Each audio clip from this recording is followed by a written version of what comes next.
Olá, nono ano, tudo bom com vocês? Espero que estejam todos bem, espero que estejam todos em casa se guardando, se cuidando, tudo jóia? Também estou morrendo de saudade de vocês. Espero que estejam todos fazendo as atividades propostas, que estejam todos tirando as dúvidas ou na plataforma ou no plantão de dúvidas. Nos últimos plantões, nós tivemos algumas pessoas. Eu gostaria que tivessem mais pessoas para que assim a gente pudesse conversar mais, trocar mais ideia e para também que eu tivesse certeza que vocês estão com tudo bem claro na cabeça de vocês. Espero que as dúvidas realmente elas não estejam aparecendo. Mas, se por um acaso alguém tiver dúvida de qualquer coisa, não se esqueça que eu estou à disposição tanto no plantão de dúvidas que a gente está fazendo, como também, né, na plataforma vocês podem colocar mensagens que eu respondo, certo? Então hoje eu já quero deixar falar com vocês o seguinte: nós vamos revisar um conteúdo de elementos sintáticos. Eu sei que isso é uma matéria que vocês já viram, que vocês já conhecem, mas eu não posso iniciar as orações subordinadas sem a gente revisar os elementos sintáticos.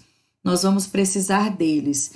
E aí eu quero que eles estejam bem fresquinhos na cabeça de vocês para que não tenha dúvidas quando a gente for ver as orações subordinadas. E aí, quando eu for linkar uma coisa na outra, todo mundo já esteja com isso bem fresquinho na cabeça, certo? Eu trouxe alguns slides aqui para a gente poder trabalhar e relembrar esse conteúdo.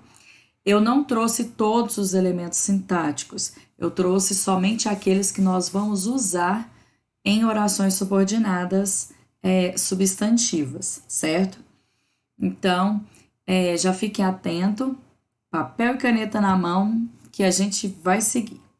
Eu vou colocar os slides aqui, para isso, eu também vou ficar pequenininha aqui em cima para facilitar a nossa comunicação e eu continuar de olho em vocês, certo?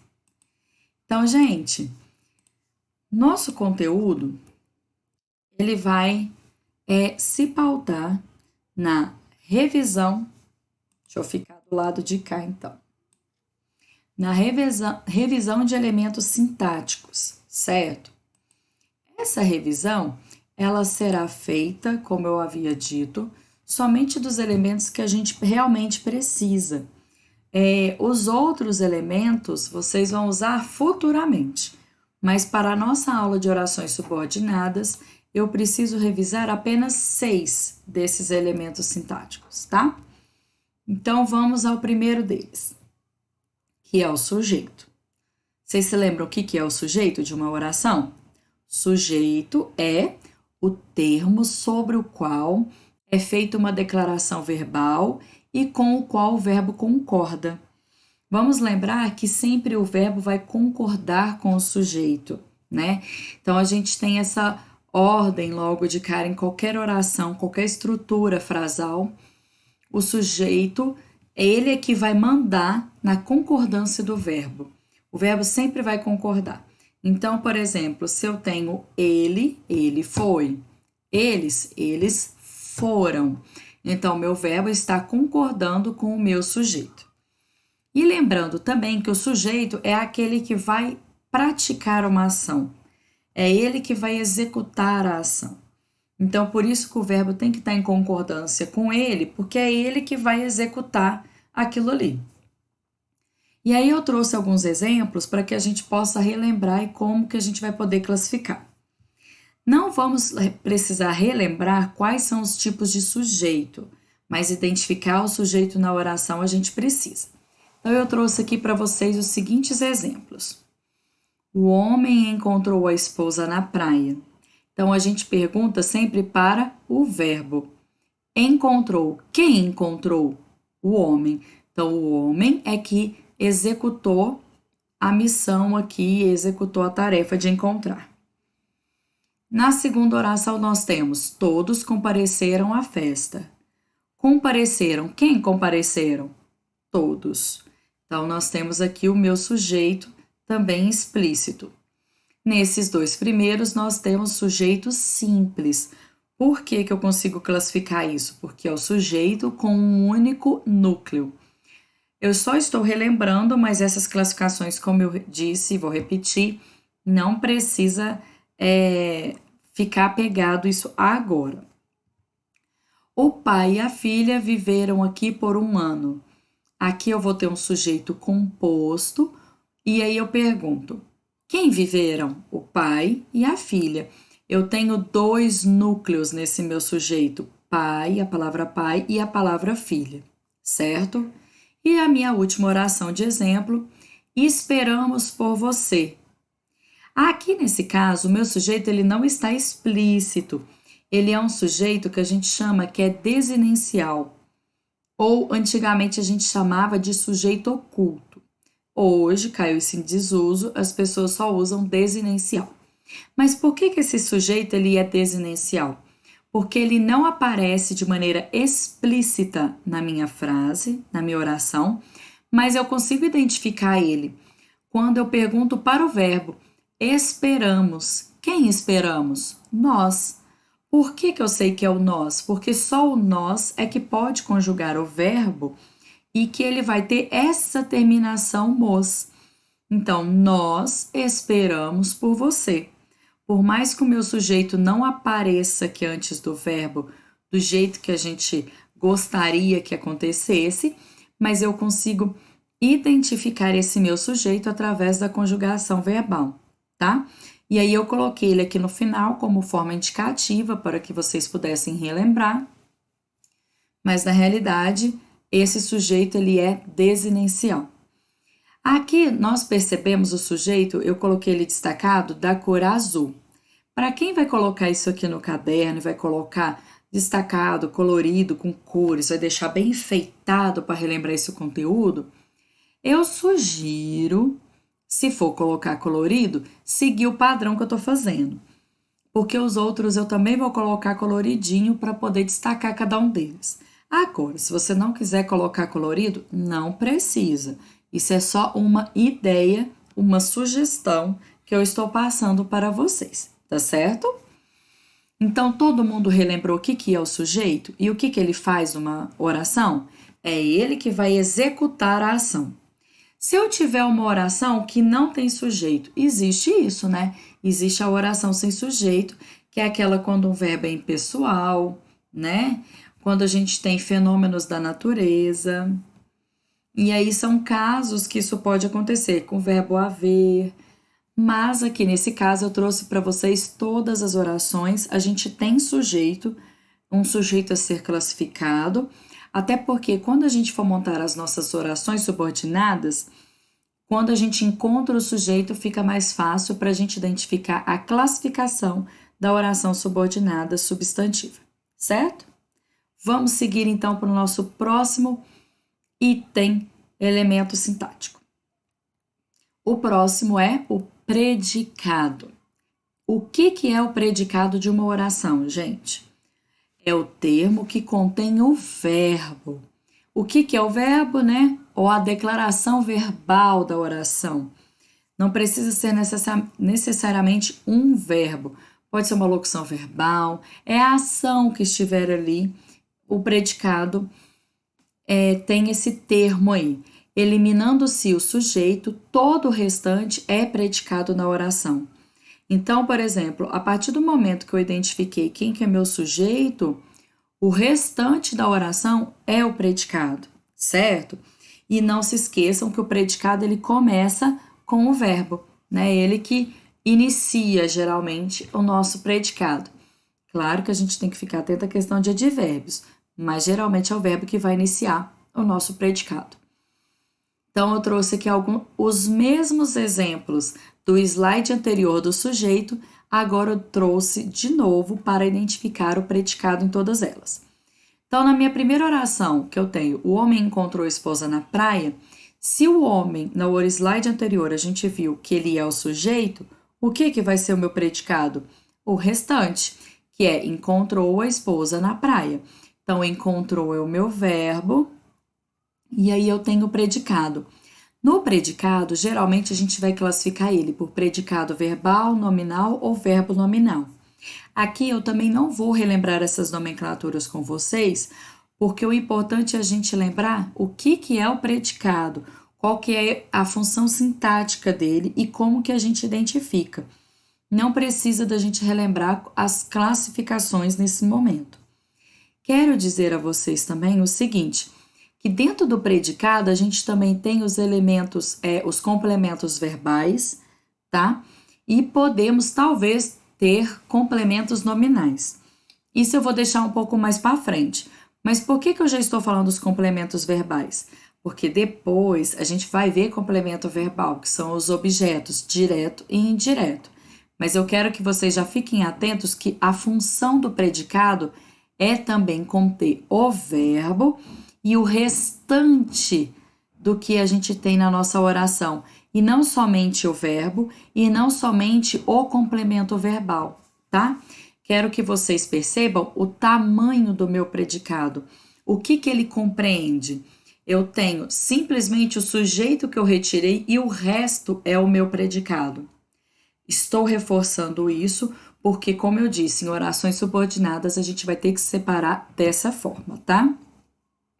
Na minha segunda oração, que eu tenho todos compareceram à festa, todos a gente já tinha visto que era o sujeito, então compareceram à festa é o nosso predicado, juntamente com o seu complemento verbal.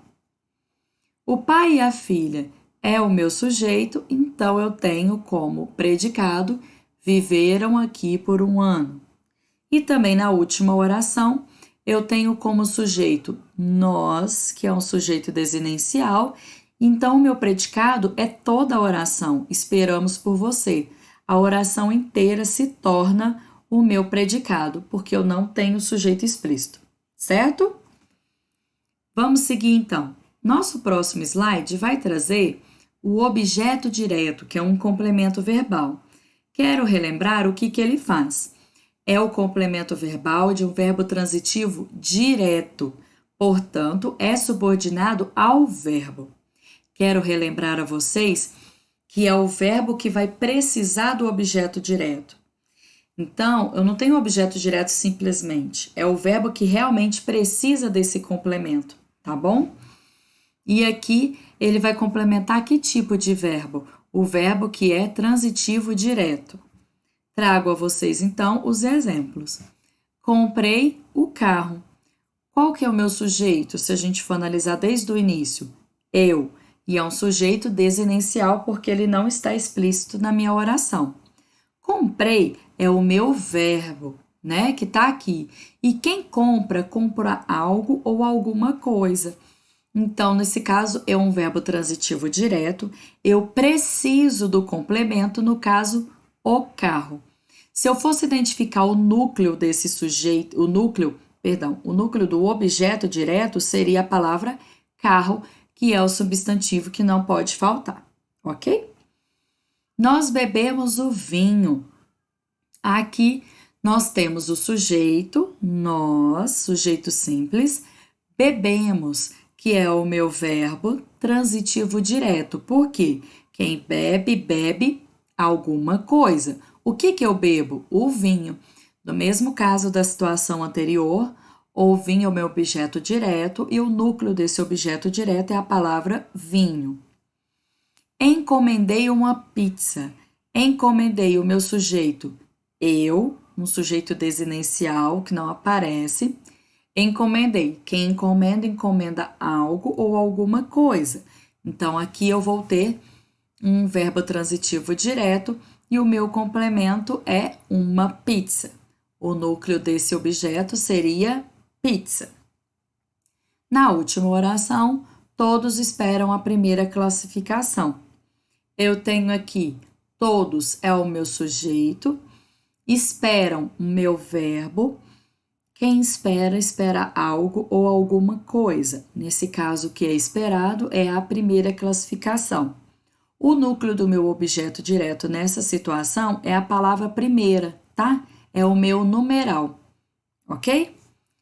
Então, espero que esteja tudo bem com todos e vamos seguir os nossos slides.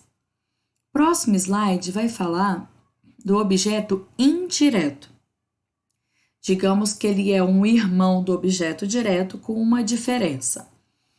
Por quê?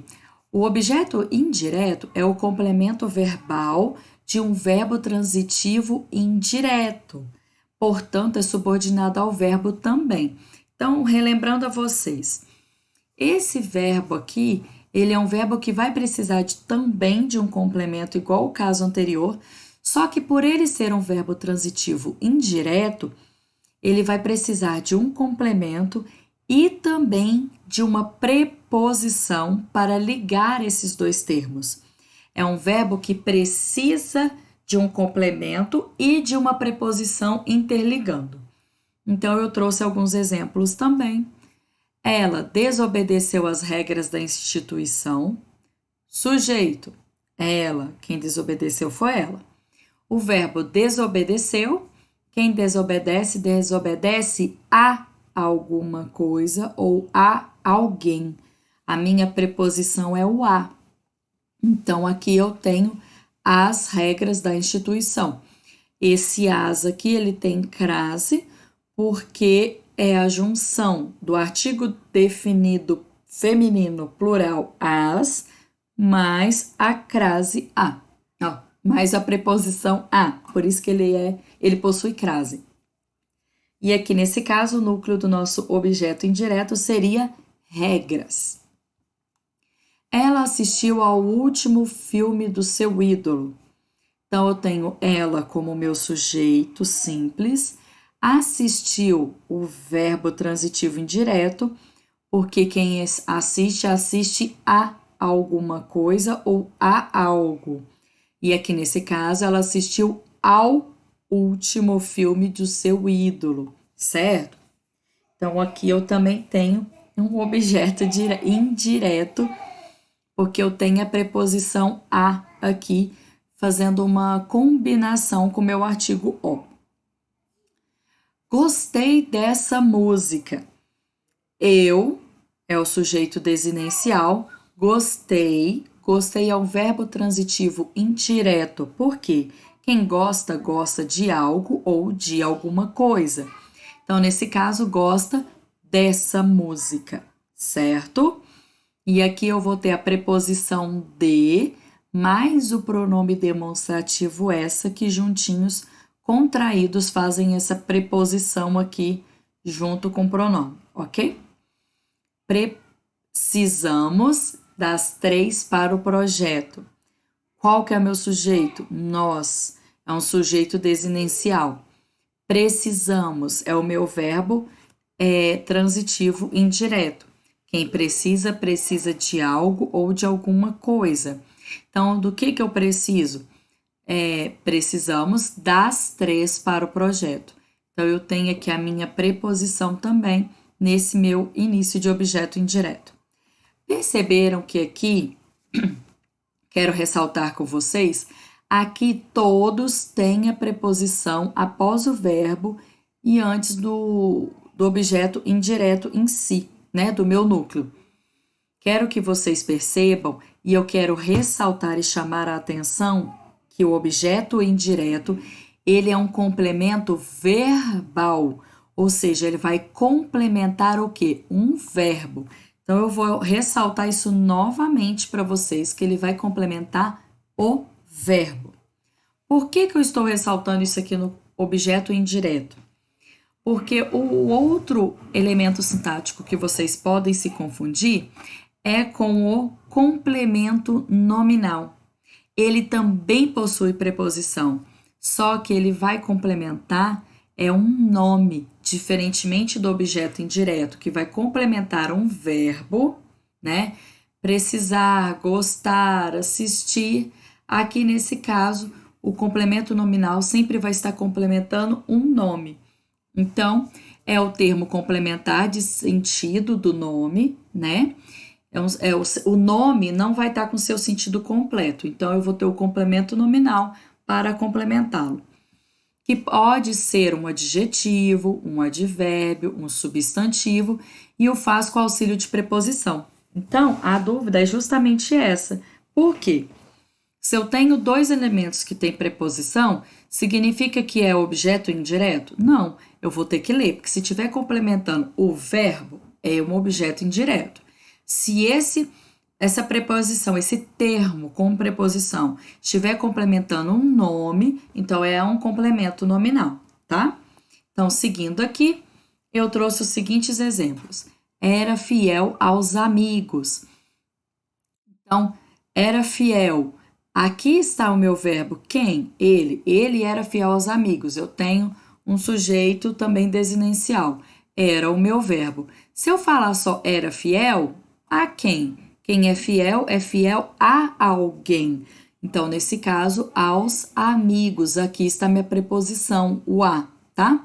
Ele agia independentemente. Esse a aqui saiu meio malucão, né? Ele agia independentemente de princípios. Então, nesse caso, de princípios está complementando o meu advérbio independentemente, certo? Então, estou complementando um nome. Tinha necessidade de apoio. Quero que vocês percebam o seguinte: a palavra necessidade, ela é um substantivo. Então, ela vai precisar de complemento nominal.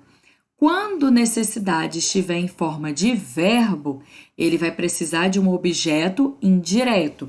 Então, por quê? Na situação de verbo, objeto indireto. Na situação de nome, complemento nominal. Então, de apoio está complementando necessidade. Ninguém era responsável por ela. Então, responsável é o meu nome que precisa de um complemento, no caso, por ela. Então, aqui está a minha preposição, aqui está a minha outra preposição, a outra e a outra, certo? Então, reforçando, enquanto objeto indireto complementa um verbo, o complemento nominal vai complementar um nome. Reforcem isso na cabeça de vocês, tá?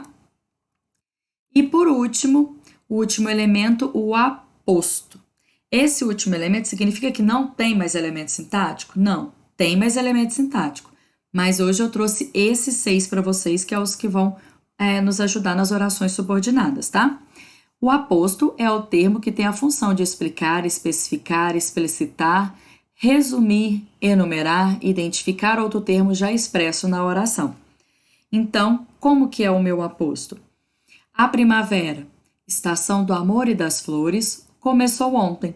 Então, esse meu aposto aqui é um aposto explicativo. O rio Amazonas é o maior do mundo. Amazonas é o meu aposto especificativo.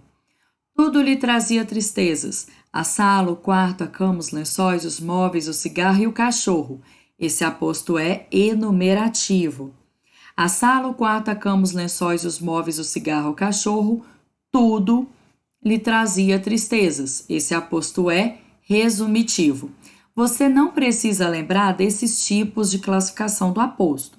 Mas uma coisa que eu quero ressaltar e falar para vocês, que tirando o exemplo de especificativo aqui, que não tem nenhum sinal gráfico separando, todos os outros a gente tem sinal gráfico que separa. Aqui ele está entre vírgulas. Na terceira opção eu tenho esses 2 pontos que me indica que começou um aposto. E no terceiro, na última opção eu tenho uma vírgula que separa. Lembrem-se disso, porque nas orações subordinadas substantivas, essa dica do elemento gráfico é que vai ajudar a gente a identificar o aposto, certo? Espero que vocês tenham entendido essa matéria e tenham relembrado essa matéria, melhor dizendo. Façam as atividades que estarão propostas, o nosso teste, e aguardo vocês na nossa próxima aula. Tchauzinho!